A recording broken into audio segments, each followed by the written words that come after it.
বলিতে যদি ভয় করো যদি ছেড়ে দাও হই না গদি যদি ভয় করো যদি ছেড়ে দাও হই না গদি কি হবে ধোকা দিয়ে আল্লাহকে ঠিক কি অবস্থা কি হবে ধোকা দিয়ে আল্লাহকে কি হবে বেঁচে থেকে অযথা বিদ্যা শিখে যদি না করতে পারি শোষণবিহীন সমাজটাকে কি হবে বেঁচে থেকে কি হবে বেঁচে থেকে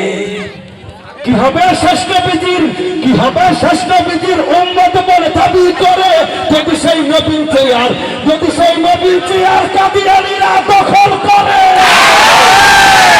কি হবে শ্রেষ্ঠ বিজির উম্মত বলে দাবি করে যদি সেই নবীর চেয়ার কাদিয়ানীরা দখল করে নবীজির জন্য যদি রক্তের বহে নদী নবীজির জন্য যদি রক্তের বহে নদী তবুও থাকবো না এই দাবি থেকে কি হবে বেঁচে থেকে অযথা বিদ্যা শিখে যদি না করতে পারি শ্বশুরবিহীন সমাজটাকে কি হবে বেঁচে থেকে কি হবে বেঁচে থেকে।